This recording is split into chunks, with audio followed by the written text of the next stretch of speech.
할렐루야. 아멘. 자, 시대가 어떻든 세상이 어떻든 우리는 예배 드리고 할렐루야를 외칩시다. 물론 이제 우리는 가족만 있으니까 예배 드릴 수 있어요. 근데 지금 전국에 있는 모든 교회들은 예배를 못 드리고 있습니다. 대면 예배를 못 드리고요. 비대면으로 인터넷 영상으로 해야 됩니다. 지키지 않는 교회들도 있어요. 끝까지 목숨 걸고 이 코로나 굴하지 않고 예배 드리겠다 하는 교회도 있는데, 제가 페이스북에도 쓴 글이 있습니다만은 옳지 않은 일입니다. 예. 목숨 걸고 예배 드리는 거는요, 예배를 못 드리게 하는 누군가가 칼을 들이댔을 때 나는 칼에 찔러도 예배 드리겠다 그러면서 죽는 게 그게 순교지, 병규는 피할 수 있잖아요. 그죠? 그리고 우리가 얼마 전에 대체제가 있습니다. 대안이 있어요. 인터넷으로 예배 드려도 됩니다. 근데 이 병균 옮기려고 같이 모여서 예배 드리는 거 아니잖아요. 근데 왜 그렇게 모여서 하는지 모르겠습니다. 종교개혁자 루터가 그렇게 말씀하셨어요. 루터는 그때 당시에 유행했던 흑사병, 그 흑사병 때문에 이 여동생 둘을 잃습니다. 그리고 딸도 둘을 잃어요. 흑사병 때문에 사랑하는 사람을 4명이나 잃어요. 그리고 나서 루터가 깨달은 게, 하나님께서 이 초인적인 능력으로 병균을 옮겨 지켜주지 않는구나, 이걸 깨달았습니다. 그래서 뭐라 그랬냐면은, 흑사병이 유행할 때 교인들에게 말했습니다. 흑사병 때문에 교회에서 멀어지라고, 모이기를 힘쓰지 말라고, 잠깐 떨어져 있다가 각자 집에서 예배드리고 멀리 떨어져 있고 의료진을 의뢰하고 신뢰하고 그들을 의지해라, 이렇게 얘기를 했습니다. 근데 이걸 반대하는 사람들도 있었어요. 아니다, 목숨이 끊어져도 예배드린다 그래서 죽어도 모여서 끝까지 예배드렸습니다. 하나님이 우리를 지켜주실 거라고. 근데 그렇게 예배드렸던 사람들은 다 흑사병 걸려가지고 싸그리 다 죽어버렸어요. 그리고 루터는 살아남았습니다. 그래서 종교개혁가가 되어서 지금까지 우리들에게 칭송받아요. 이 차이가 무엇입니까?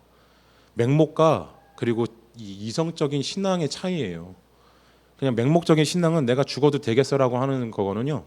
그냥 정신이 없는 거예요. 죽어도 되는 목숨이면은요, 그냥 선교지로 가세요. 진짜로 성경 말씀 들고 모든 재산 다 버리고 선교지를 가서 선교하시면 되지 않습니까? 아프리카 그런 곳에 지금 가실 분 없어가지고 쩔쩔매는 곳이 얼마나 많은데 왜 거기 가실 생각을 안 하고 이런 하찮은 코로나 때문에 죽으려고 하십니까? 저는 이해가 안 돼요. 한 사람이라도 영혼을 더 구원하고 죽으셔야지 왜 코로나 때문에 죽습니까? 너무 이 핀트가 잘못되어 있어요. 뭐에 집중해야 되는지는 모르는 것 같아요. 자, 어찌되었든 그래서 우리는 가족이기 때문에 대면 예배가 가능합니다. 정부에서도 우리들은 허락을 해줘요. 네, 가족끼리는 모여도 된다라고 허락을 하시기 때문에 정부에서도. 근데 가족도 이제 모이지 마라 하면은 저희도 이제 어쩔 수 없습니다. 비대면 예배로 저만 나와서 아마 예배 드리게 될 거예요. 우리 사모님이 기타가 아니죠, 피아노 치시고. 네. 그래서 인터넷으로 이제 중계 준비를 하고 있는데, 저희 컴퓨터가 너무 이렇게 후져가지고 이게 참 어찌됐든 고민 중에 있습니다. 네. 되는 대로 해봐야죠. 되는 데까지 제가 해보도록 하겠습니다. 자, 그래서 서론이 너무 길었는데요. 오늘 말씀 보시면은 창세기 6장 4절로 8절까지 말씀이죠. 예, 그래서 6장 4절로 8절까지 말씀 보시면은 이제 인간의 역사가 본격적으로 시작이 됩니다. 그러면서 이제 네피림에 대한 얘기도 나오기 시작을 하죠. 그래서 우리가 지난주가 지지난주죠. 예, 우리가 지난주 예배를 없었기 때문에 교회 휴가로 지난주 예배를 보시면은 그 말씀을 보시면은 그때도 네피림에 대한 얘기를 제가 말씀을 드렸었습니다. 그래서 이제 사람들의 남자들이 사람의 아들들이 자기 여자들을 보면서 자기 좋아하는 대로 혼인을 맺고 결혼을 해서 그 여자들과 더불어서 살았다, 이런 말씀을 드렸었죠. 그래서 자기 욕망대로 살기 시작을 합니다. 그러면서 나타나는 존재들이 누구냐면은 바로 이 네피림들이죠.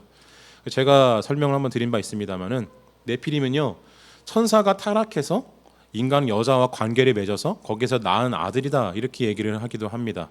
그들을 이제 용사 네피림 이렇게 부르기도 하는데, 근데 그것은 좀 신화적인 이야기고요. 정확하게 알 수는 없습니다만은 역사적인 상황을 지금 좀 우리가 돌아보면은 아마도 당대 권세자들, 힘 있는 용사의 자녀들, 그래서 이제 좀 우수한 혈통이라 그러죠. 이렇게 등치도 좋고 싸움도 잘하고 이런 권력을 가진 그런 혈통에 있는 사람들을 네피림이라고 불렀을 것이다, 이렇게 얘기를 합니다. 그래서 뭐 왕가의 혈통이라든지 아니면은 유서 있는 권력 있는 가문의 혈통 같은 이런 아들들, 이런 자녀들을 네피림이라 불렀을 것이다라고 얘기를 하죠. 그래서 아마 그들은 진짜로 당시에 필요했던 권력, 그러니까 육체적인 힘이죠. 당시에는 힘이라는 게 진짜 육신의 힘이었기 때문에 큰 검을 휘두르고 창을 휘둘러도 사람을 죽일 수 있는 게 힘이었기 때문에 이 등치 큰 사람들은 아마 네피림이라고 불렀을 겁니다. 민수기에서 네피림이라는 이 단어가 나와요. 민수기 13장 33절에서 거기서 네피림 후손이 아낙 자손의 거인들을 보았나니 우리는 스스로 보기에도 메뚜기 같으니 그들이 보기에도 그와 같았을 것이니라. 이렇게 말을 하죠. 네피림이라는 것은 정말 이렇게 등치 좋은 사람들, 큰 사람들을 의미했을 겁니다. 그래서 유대인들이 좀 체구가 작았나 봐요, 당시에는. 그래서 그들을 보고 겁을 먹었던 거죠. 예. 이 큰 사람들을 우리가 어떻게 상대를 해? 이런 것들, 그죠? 가나안 땅에 들어갈 때도 자기들 뭐라 그럽니까? 메뚜기 밥이라고 그러잖아요. 메뚜기라 그러잖아요. 이와 같이 유대인들은 이 거인들에 대한 두려움, 그런 것들이 좀 있었던 것 같습니다. 그래서 네피림이라는 존재도 굉장히 좀 두려운 존재였던 것 같아요. 그래서 창세기에서 기록되어 있는 네피림이라는 것이 이 유서 있는 자들의 후손이라는 것이 네피림이라는 단어로 기록된 이유는 바로 이와 같은 맥락에서 아마도 당대에 큰 권세를 휘두르고 큰 힘을 가지고 있는 자들을 상징하는 것이었을 겁니다. 그래서 유대인들이 이것을 단어 썼던 것은요, 네피림이라고 표현한 이유는 아마도 이 당시에 무시무시한 권력을 가진 걸 상징하기 위해서 자신들이 느끼기에 가장 두려운 존재인 네피림이라는 단어를 아마 갖다가 여기다 사용을 했을 겁니다. 그래서 당시에 권력을 가진 자들이, 하나님의 아들들이 타락하여서 여성과 더불어서 자기 멋대로 산 결과로 만들어내는 존재가 누구냐? 무시무시한 권력을 가진 네피림 같은 자들, 사생아를 낳았다는 것이죠. 그러니까 진짜 사생아가 아니라 믿음의 아들들인데, 하나님의 아들들인데 세상의 이 욕망과 세상의 욕정과 결합하여서 하나님의 아들을 낳지 못하고 사람의 아들을 낳아버린 겁니다. 그래서 권력의 아들을 낳아버렸다는 의미를 가지고 있죠. 그래서 하나님의 아들이, 하나님을 믿는 사람이 세상과 혼탁하여서 결합하였을 때 무엇이 나타나느냐? 바로 이 믿음의 사생아 같은 네피림 같은 존재들이 태어난다, 이 모습을 보여주고 있습니다. 오늘날 우리 한국교회 현실을 보면 똑같죠. 굉장히 시사하는 바가 큽니다. 창세기에서 이런 말이 등장을 했다라는 것은요, 이 표면적인 내용은 그냥 천사들이 타락해서 혹은 하나님의 아들인 셋의 후손이 타락하여서 여자들과 동침하여서 아들을 낳았는데 그들이 타락하여서 권력을 가졌다, 이렇게 의미로 볼 수가 있기는 하지만, 근데 그 내면의 심오한 내용을 보게 되면은요, 한 발짝만 더 들어가서 보게 되면은 그것이 아니라 믿음을 가진 사람이 그렇지 아니하는 세상에 혼탁하여서 결합하여졌을 때 어떻게 되는가? 그러니까 세상이 혼탁하다는 거 아닙니다. 혼탁한 세상이라고 말씀드리는 거예요. 세상이 다 혼탁하다는 게 아니라 세상 가운데서 혼탁한 부분이 있잖아요. 그런 것과 결탁하였을 때, 믿음이 그런 것과 이 결합하였을 때 어떤 일이 일어나는가, 이것을 보여주고 있는 겁니다. 곧 교회가 교회되어야 하는데, 목사가 목사되어야 하는데 목사되지 아니하고 돈을 밝히고 여자를 밝히고 권력을 밝히고 정욕을 밝혔을 때 어떤 일이 일어나는가, 바로 이것입니다. 네피림이라는 것을 내어버려요. 그 네피림이라는 것이 오늘날 우리들에게 무엇을 상징하냐면요, 8.15 광복절에 광화문에서 보였던 그 광기, 그것이 바로 네피림입니다. 이 수십만 명이나 모인 사람들을 어떻게 통제를 하겠어요? 대통령도 깜짝 놀랐겠죠. 이렇게 많이 모일 줄 몰랐을 겁니다. 그 사람들을 그냥 힘으로 억누를 수가 없어요. 힘으로 억눌렀다가 전 정권 어떻게 됐습니까? 탄핵당했잖아요. 그죠? 그렇기 때문에 정치인들도 그것을 보면서 아마 깜짝 놀랐을 겁니다. 그러니 매혹적이겠죠. 정치인들에게는 저렇게 모일 수 있는 힘이 있구나. 기독교인에게는 저걸 어떻게든 이용해 봐야 될 텐데. 그래서 그 8.15 그 광화문 자리에 많은 사람들이 나갔던 거예요. 많은 사람들이 정치인들이 나가서 그 전 씨랑 같이 올라가서 단상에서 마이크 대고 말하고 이런 거 보였죠. 그런데 여러분, 교회가 그 일을 해야 됩니까? 교회가 나가서 그렇게 광화문에서 광기를 벌여야 되나요? 그렇지 않아요. 교회가 왜 그걸 해야 됩니까? 교회가 할 일은 그게 아니죠. 바로 이겁니다. 하나님의 아들들이요, 세상 권력과 결탁하기 시작을 하니까, 혼탁하여지니까, 세상에 좋지 않은 옳지 않은 부분들과 같이 결합하기 시작을 하니까 무엇을 낳습니까? 네피림이라는 광기를 낳아버려요. 세상의 권력과 권세로 손이 지기 시작을 합니다. 한국교회가 왜 이렇게 욕을 먹습니까? 이제는 인식이요, 교회 것들 다 그렇지 이 정도 수준이 아니라 사회 악처럼 되어버렸어요. 젊은이들은요, 교회를 정말 싫어합니다. 옛날에는 저도 겪은 시대는 아니지만 제 어릴 때 80년대 시대 얘기를 들어보면요, 선배님들에게 그냥 교회 안 다니는 사람도 동네에 목사님 한 분 계시다 그러면은 존경하고 사랑했대요. 저분은 믿을 만한 분이다. 그래서 그 당시를 지나오신 목사님들은 그때는 외상 먹기도 쉬웠다, 이런 말씀도 하세요. 네. 그냥 믿어주시니까, 돈이 없어도 믿어주니까, 목사님이니까 언젠가는 분명히 갚으실 거다라는 이 확신이 있었기 때문에 외상 먹기도 쉬웠다, 이런 말씀도 하세요. 근데 지금 어떻습니까? 목사 뭐라 그래요? 먹사라 그래요. 먹사. 예. 먹고 놀기만 한다고, 처먹는다 그래요. 먹는다는 표현도 고상한 표현이죠. 그렇게 표현 안 해요. 목사들이라 그러면 왜 목사냐 그러면은 그 새끼들 처먹기만 하잖아, 이래요. 비참하죠. 한국교회가 왜 이렇게 됐습니까? 나는 안 그래라고 하시는 목사님들 계시겠죠. 저도 억울해요. 네. 먹을래 먹을 게 없는 교회잖아요, 우리는. 근데 여러분, 저는 너무나 많이 봐왔습니다. 너무나 많은 목사들이 그런 걸 봐왔어요. 그리고 거기에 대해서 침묵하는 목사님들을 너무나 많이 봐왔습니다. 제가 이렇게 앞에 나와서 설교단에서 누군가를 욕하는 것을, 비난하는 것을 불편하신 분들도 계실 거예요. 그런데 교회가 해야 될 일이 그겁니다. 광화문에 가가지고 소리 지르는 게 아니라요, 교회가 교회되도록, 교회가 교회되지 않도록 방해하는 모든 자들에게 하나님을 대신하여서 말씀을 전해야 됩니다. 성경 읽는 게 말씀 전하는 게 아니에요. 예, 단상 위에 올라서, 설교단에 올라서 교회의 대표라는 자가 교회를 혼탁하게 하는 것을 목숨 걸고 막아야 되는 게, 그게 목숨 거는 일입니다. 코비드 따위에, 코로나 따위에 목숨 거는 게 성순교가 아니라요. 너무나 많은 비리들, 너무나 많은 잘못들을 보아왔죠. 음란한 짓을 서슴지 않았던 목사가 다시 목사 짓을 합니다. 파면당하지 않았어요. 교회 돈을 횡령해서 교회 사람들이 망해가지고 길거리에 나앉을 정도가 되었는데 그 목사 파면당하지 않습니다. 도박으로 교회 돈을 이용해서 교회를 망하게 만들었는데 그 사람은 다른 교회 가서 담임 목사 또 하고 있어요. 제가 아는 어떤 사람도, 가까이에 있었던 사람도 도박으로 교회에 옮겼어요. 네, 도박으로 교회 망하게 해놓고 교회에 옮겼습니다. 다른 교회 갔어요. 단지 축복기도 하나 했다마는 이유로 파면을 당합니다. 동성애자들 모인 곳에 가서 소수자들이, 힘없는 자들을 위해서 축복기도 하나 해줬다는 이유만으로 파면당한 위기에 처해 있어요. 동성애자들을 옹호한다는 한마디 했다가 교수님이 학교에서 쫓겨나는 일도 일어납니다. 학위를 속이고 교회에 담임이 되었어요. 모든 행적이 다 거짓말인 사람이 있었습니다. 근데 그 사람을 쫓아내지 않아요. 여성을 20명 30명 건드린 정말로 희대 강간범 같은 사람이 목사였는데 그 사람을 쫓아내지 않았습니다. 한국교회가 이래요. 교회 돈을 이용해가지고 감옥까지 갔다 온 목사가 있습니다. 교단의 대표까지 했었어요. 그런데 안 쫓겨났어요. 지금도 큰 교회 담임하고 있습니다. 형제가 다 같이 해먹었는데 아무도 해를 받지 않았습니다. 목사예요, 여전히. 여러분, 교회입니까? 범죄의 소굴이잖아요. 더러운 것의 온상이잖아요. 어떻게 이렇습니까? 네피림들이에요. 하나님의 아들들이 아닙니다. 세상의 혼탁한 것들과 결합한 자들이 바로 그들입니다. 그런데 그 사람들이 오늘 성경에 뭐라고 써 있냐면요, 4절 말씀 보시면은요, 그들은 용사라, 고대의 명성이 있는 사람들이었더라. 자, 여러분 보십시오. 한국 교회의 많은 사람들이요, 문제를 일으키고 범죄를 일으켜요. 하나님 앞에서 차마 말할 수 없는 정도로 사람이 봐도 범죄를 저질러요. 그런데 그 사람들이 왜 안 쫓겨납니까? 용사기 때문에. 고대의 명성 있는 자들처럼 지금 명성이 있어요. 굉장히 유명한 사람들입니다. 수십만 명 모이는 교회 목사, 그거 누가 건드리겠어요? 그죠? 우리 교회 정원 6명인데 6명짜리 교회 전도사, 목사 단임 전도사, 수십만 명, 60만 명 모이는 교회 목사님하고 비교가 되겠습니까? 10만 배 차이잖아요. 그죠? 명성이 있어요. 그 사람들을 어떻게 합니까? 못 내쫓아요. 아무리 교회에서 잘못한 일이 있어도 건들 수가 없습니다. 왜? 네피림이기 때문에, 명성이 있기 때문에, 힘이 있기 때문에. 그들 그걸 아는 거예요. 그렇기 때문에 그들이 무슨 짓을 하든지 거기에 남아 있는 것이죠. 근데 하나님께서 그들을 뭐라 그러시냐면요, 하나님의 아들이라고 부르지 않습니다. 5절 말씀을 보시면요, 여호와께서 사람이 죄악의 세상에 가득한가 그의 마음으로 생각하는 모든 계획이 항상 악할 뿐임을 보시고, 6절 보십시오.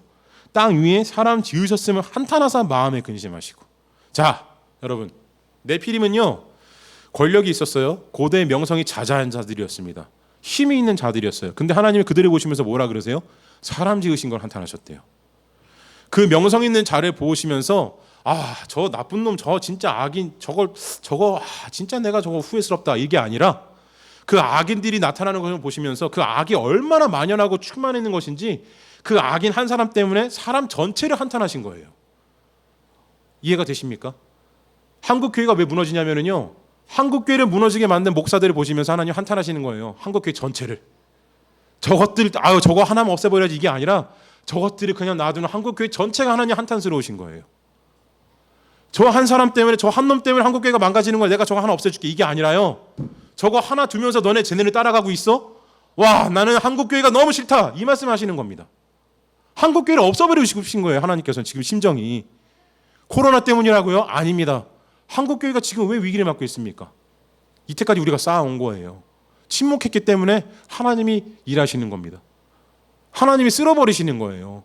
홍수같이 코로나로 우리는 다 쓸리고 있는 겁니다. 7절 말씀 보실까요? 이르시되 내가 창조한 사람을 내가 지면에서 쓸어버리되 사람으로부터 가축과 기는 것과 공중의 새까지 그리게 하리니 이는 내가 그것들을 지었으면 한탄함이니라 하시니라. 자, 여러분, 솔직히 가축과 기는 것과 공중의 새가 무슨 죄가 있습니까? 인간이 죄를 지었잖아요. 인간 중에서도 네피림만 죄를 지었습니다. 근데 왜 하나님께서 다 쓸어버린다고 하시나요? 인간 때문이에요. 그 인간의 악이 너무나 만연해서 하나님께서 싫어하시는데 어떻게 싫어하시냐면 창조세계 전체를 싫어하시게 될 정도로. 창세기 앞에서 우리가 보았잖아요. 1장에서 하나님께서 천지를 창조하실 때 뭐라고 하십니까? 보시기에 심히 좋으셨더라. 보시기에 좋았더라 하신 창조세계였어요. 근데 그 지으신 거 후회하시는 겁니다. 그 좋으시다고 말씀하신 그 창조세계가 싫어지신 거예요. 왜? 인간의 그 더러운 욕망 때문에. 우리가 인간이니까 그럴 수 있지, 인간이니까 그럴 수 있어, 한 번쯤 실수했는 거 아니야? 이렇게 생각하면요, 그게 바로 무엇입니까? 하나님이 보시기에 싫어하시게 만들어버리는 거예요. 우리는 한 번일 수 있습니다. 우리는 그냥 한 번 그럴 수 있지, 실수할 수 있지라고 생각할 수 있어요. 근데 그게 쌓이면은요 어떻게 됩니까? 이거예요. 하나님이 상관없는 짐승들과 새와 물고기까지, 물고기는 안 죽었죠, 홍수 때. 새와 짐승과 가축을 다 쓸어버리실 정도로 이 창조 세계를 싫어하시게 된다는 겁니다. 코로나 때문에 왜 상관없는 교회가 왜 갑자기 무너질까? 이러지 이상하게 생각하시는 분들이 있을 거예요. 아니, 코로나는 코로나고 교회는 교회지, 종교의 자유를 보장해라, 이렇게 막 하는 목사님들도 계시잖아요. 왜 그렇습니까? 왜 코로나 때문에 한국교회가 무너지고 있나요? 이거예요. 세상과 타협한, 내 욕망을 주체하지 못하여서 내 욕망대로 살았던 그 더러운 목사들이, 세상과 타협한 네피림 같은 추악한 인간들이 목사로 서 있는 그 교회를 내버려뒀던 우리의 믿음이 코로나로 인해서 쓸리고 있는 겁니다. 코로나가 하나님의 계획이라고요? 아니에요. 우리가 지은 우리의 죄입니다. 우리의 병이에요. 사람이기 때문에 얻을 수 있는 병이에요. 인류의 문명이 만들어낸 병입니다. 그러나 그 병을 통하여서 하나님의 교회를 쓸어버리시는 거예요. 인류에게 문명의 이 보장이었던, 문명을 상징하는 물로 하나님께서 인간을 무너뜨리셨잖아요. 창세기에서 하나님께서 4가지의 줄기를 주십니다. 엘단 동산에서 4가지의 줄기를 주세요. 근데 제가 이거 한번 말씀드렸죠, 설교 때. 4가지의 줄기는 4가지의 문명을 상징합니다. 이게 뭐냐면 하나님께서 인간의 문명을 크게 부흥시키겠다라고 말씀을 주시는 거예요, 창세기에서부터. 근데 그 4가지의 물줄기, 이 물로부터 시작된 인간의 이 문명의 발전의 상징이 이제 무엇이 됩니까? 인간을 멸망시키는 도구가 되어버려요. 우리가 인류가 문명이 발전하고 사람이 살아가는 데 있어서 편하게 되는, 과하게 발전하는 건 하나님의 의지입니다. 하나님의 뜻이에요. 여러분, 머리 아프실 때 뭐 하세요? 두통약 드시죠. 감기 오면 뭐 하십니까? 감기약 먹으면 나으시잖아요. 2000년 전에 사람들은요, 머리 아프면은요 그게 사탄의, 귀신의 짓이었어요. 그죠? 나을 방도가 없어요. 평두통에 계속 있는 사람은 야, 이거 귀신 들었나 보다, 이렇게 생각했을 겁니다. 감기 걸리면 어떻게 합니까? 나을 수가 없어요. 죽어요. 그냥 끝나야 됩니다. 지금 백신 주사 하나면 될 일이요, 간단하게 끝나는 일이, 약 하나 먹으면 끝나는 일이 어떻게 됩니까? 2000년 전에는 그냥 죽어버려야 되는 일이었어요. 근데 여러분 잘 보세요. 2000년 전에 죽어야 되는 일이 지금 어떻게 됩니까? 우리에게는 아무것도 문제가 되지 않아요. 약 하나 그냥 먹으면 끝이에요. 네, 약국 가서 2000원짜리 약 하나 먹으면 됩니다. 그것 때문에 죽을 이유가 없잖아요. 2000년 전에는 어땠습니까? 기적이었어요. 기적. 2000년 전에 누구만 할 수 있는 일이었습니까? 하나님만 하실 수 있는 일이었어요. 근데 지금 어떻게 되나요? 누구나 다 할 수 있어요. 어떻게 이런 일이 일어납니까? 인류의 문명의 발전이요, 하나님을 따라잡은 게 아니라 하나님이 모든 기적의 능력을 우리에게 주신 거예요. 야, 너네 그렇게 고통받으면서 죽는 걸 내가 못 보겠다 하시는 겁니다. 감기 때문에 죽어야 돼? 아니야, 약 만들어서 먹어서 살아. 코로나 때문에 죽어야 돼? 아니야, 약 만들어서 너네 살아서 영원히 살아야 돼. 그렇게 돼야 되는데 어떻게 됐습니까? 하나님이 능력을 주지 않으시는 거예요. 코로나는 왜 잠잠하게 안 하죠? 계속 이렇게 늘어나게 하십니까? 쓸어버리고 싶으신 거예요. 거기에 상관없는 사람들이 쓸려가는 겁니다. 교회 다니지 않는데, 8.15 광화문에 나가지 않았는데, 그 광기에 사로잡히지 않았는데 그 광인들 때문에 코로나 걸려서 죽어야 됩니다. 상관없는 사람들이, 교회에 나오지 않는 사람들이, 예수님 믿지 않는 사람들이 죽어야 돼요. 여러분, 그 사람들 죽는 거 보면서 야, 믿지 않으니까 벌 받는 거다, 이렇게 생각하십니까? 저는요, 교회 안 다니신 분이 교회 다니는 사람 때문에 코로나 걸렸다는 얘기를 보면은요 너무 두려워요. 이 죄를 어떻게 감당해야 될까? 교회 때문에 사람이 죽어간다 그러면 여러분, 이 죄를 어떻게 감당해야 되겠습니까, 우리가? 저는 이 죄를 어떻게 감당해야 될지 도저히 모르겠어요. 사람 살리는 곳이 되어야 되는데 교회가 사람 죽이는 곳이 되어버렸습니다. 우리가 이 죄를 어떻게 감당해야 되겠습니까? 제가 창세기 말씀 준비를 하면서 6장 7절 말씀 보면서 얼마나 놀랐는지 몰라요. 아, 코로나로 우리는 쓸리고 있구나. 그리고 그 쓸리는 가운데 우리 때문에 선량한 사람들이 죽어가는구나. 믿지 않는 사람들은 여러분 선택받지 않은 자들이 아닙니다.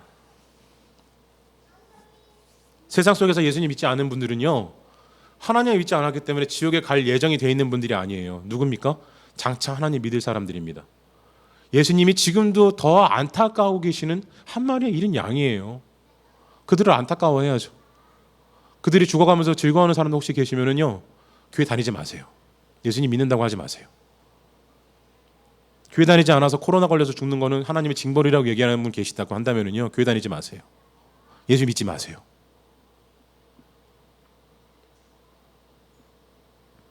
우리가 세상의 욕망과 내 안에 있는 욕망을 잠재우지 못하면은요, 이런 일이 일어납니다.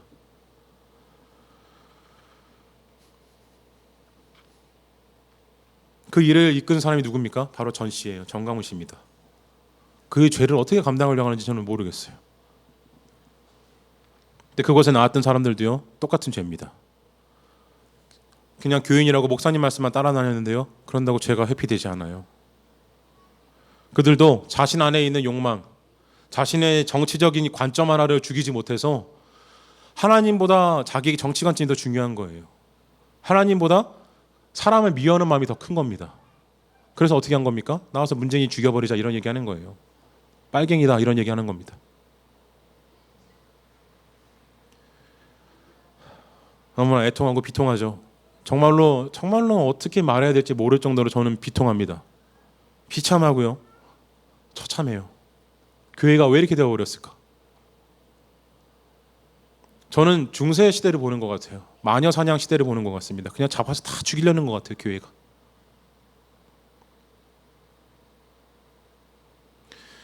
그래서 저 휴가 주간 포함해서 한 2, 3주간 저는 굉장히 좀 고민이 많았습니다. 하나님 왜 이때 부르셨습니까?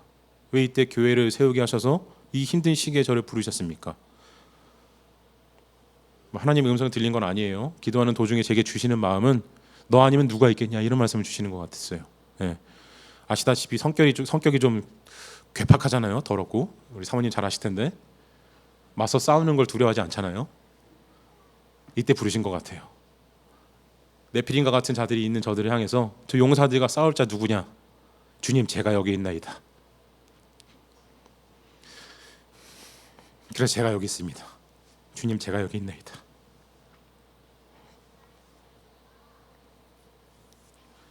죄송합니다 오늘.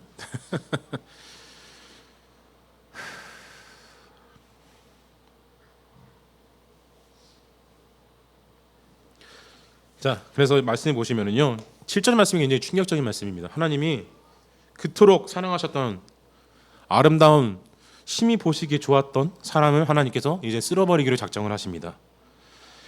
굉장한 말씀이에요. 하나님이 정말로 사랑하셔서 같이 살기를 마다하지 않으셨는데 이름을 지어주시고 그 아담에게 같이 지낼 수 있는 배필도 직접 지어주셨는데도 불구하고 그 사람들을 후손들을 쓸어버리기로 작정하십니다. 너무나 슬픈 얘기예요. 하나님이 쓸어버리기로 작정하셨다라는 것은. 자, 그런데 그럼에도 불구하고 하나님께서 8절에 누구를 보십니까? 8절 보시죠. 그러나 노아는 여호와께 은혜를 입었더라. 굉장한 일이 일어나죠. 하나님은요, 말씀에 틀림이 없으십니다. 하나님의 선언은요, 물림이 있을 수가 없어요. 하나님이 하시겠다 하시면은요, 이루어져야 됩니다. 네, 여러분, 우리가 이것을요 한번 목도한 적이 있어요. 하나님이 하시겠다고 했는데 하지 않으신 적이 한 번 있었습니다. 언제 있었습니까? 바로 아담과 하와 때예요. 아담과 하와에게 너희가 선악과를 따먹으면은 반드시 죽으리라고 말씀을 하셨는데 어떻게 됩니까? 안 죽으세요. 안 죽이십니다. 말씀을 거두세요. 당신께서 하신 말씀을 거두십니다. 이것을 진짜 심하게 보면 하나님이 거짓말하신 거 아니야라고까지 볼 수 있을 정도로 하나님이 그 말씀을 거두셨어요. 왜 그런 치욕적인 상황을 하나님께서 왜 감내하셨습니까? 너무 사랑하신 거예요. 아담과 하와가 너무 사랑스러우셔가지고 참아 죽일 수가 없었던 거예요. 우리가 자녀 키우신 부모님들 아시잖아요. 예, 자녀가 거짓말하면 어떻게 합니까? 이놈 새끼 거짓말해서 감옥 가자 그리고 감옥에 끌고 가시나요? 경찰서 가가지고 감옥에 쳐넣으라고 하시나요? 안 그러잖아요. 어떻게 합니까? 눈 감아줘요. 혼내기는 하지만 참아줍니다.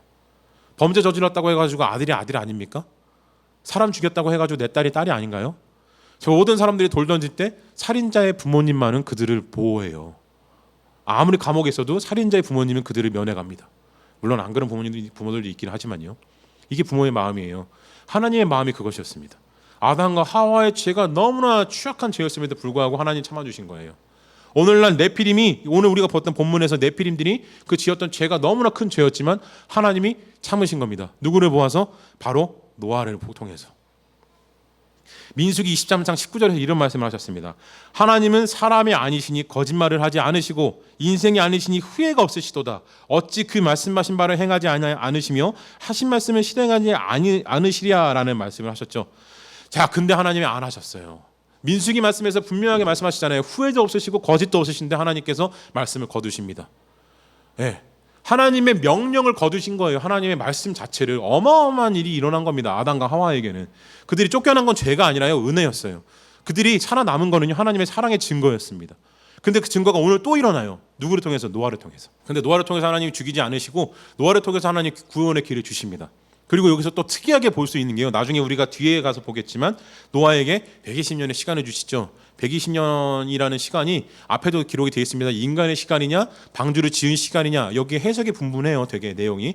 근데 어찌됐든 하나님이 120년의 시간을 주셨다는 것은 수명을 120년 주셨다는 의미도 되기도 하고요, 노아에게 방주에 짓는 시간을 120년 그 유예 기간을 주셨다는 의미가 될 수도 있기도 합니다. 근데 다양한 해석이긴 하기 때문에 정확하게는 뭐 우리가 알 수가 없지만 어찌되었든 노아를 통해서 사람들이요 시간을 받아요. 어떤 시간? 하나님께로 피할 수 있는 시간을 받습니다. 바로 쓸어버리시는 게 아니라 유예 기간을 받아요. 시간을 받은 겁니다.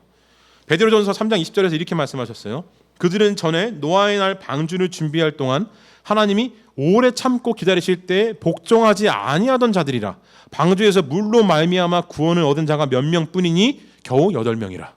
3장 9절에서는 이렇게, 베드로후서 3장 9절에서는 이렇게 말씀하십니다. 주의 약속은 어떤 이들이 더디다고 생각하는 것 같이 더딘 것이 아니라 오직 주께서는 너희를 대하여 오래 참으사 아무도 멸망하지 아니하고 다 회개하기에 이르기를 원하시느니라 라고 말씀을 하시죠. 하나님께서 노아를 통해서 은혜를 주시기에 작정을 하셨어요. 인간을 구원하기로 작정을 하셨습니다. 그리고 노아야, 이제부터 내가 너에게 구원을 줄 테니까 방주를 선물하마. 이게 아니라 어떻게 하셨습니까? 방주를 만들어라 라고 말씀을 하셨어요. 그리고 어떻게 하십니까? 방주를 만드는 시간 동안 유예 기간을 주신 거예요. 그래서 사람들이 노아를 보면서 하나님께로 돌아왔으면 살았어요. 안 죽었을 겁니다. 근데 어떻게 합니까? 다 비웃어요. 비난하고 욕합니다.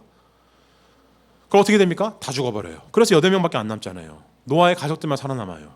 다 죽어버리고. 오늘날 한국교회에 말씀하신 거 똑같아요. 여러분 예단교회에 계신 거는 정말 하나님의 은혜입니다. 여기가 노아의 방주예요. 제가 노아입니다. 저 이단 되는 거 아닌가 모르겠네. 지금 참으시는 거예요. 유예 기간 동안, 이 유예 기간 동안에 하나님 앞에 돌아올 자 누구냐? 하나님 부르시고 계신 거예요. 그래서 우리가 대답해야 됩니다. 주여, 제가 여기 있나이다. 그러니 예단교회로 오세요. 진짜 부르시고 계신 겁니다. 저 네피림들을 하나님 두고 보시는 거는요, 저들의 권력과 명성이 진짜기 때문에 하나님 그냥 그들을 부흥시키시기 위해서 두시는 게 아니라 참아주시는 거예요.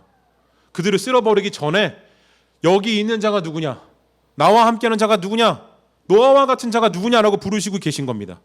그리고 그들과 함께하는 자들을 부르고 계신 거예요. 이때 우리는 방주에 들어가야 돼요. 노아에게로 달려가야 됩니다. 눈을 들어서요, 정말로 하나님의 말씀이 살아있는 사람이 누군지를 찾아내야 됩니다. 하나님께 목숨을 건 사람이 누군지를 발견하려고 노력을 해야 돼요. 함께 신앙생활을 해야 되는 사람이 누군지, 함께 방주에 탄 것 같이 안심을 할 수 있는 사람이 누군지를 우리는 열심히 찾아봐야 됩니다. 지금 교회에 있는 목사, 지금 교회에 있는 사람들과 더불어서 안식하고 안심하고 지내는 게 아니라 다 똑같이 지내니까 이렇게 사는 거지라고 하는 게 아니라 정강훈을 한 번이라도 지지했던 사람이 있다고 한다면요, 떠나셔야 됩니다. 한 번 지지한 거 실수라고요? 아니에요. 그 마음속에 있는 그 근본이 이미 그에게 기울어 있는 사람입니다. 교회의 온갖 비리들을 보면서 침묵한 목사가 있다고 한다면요, 떠나셔야 돼요.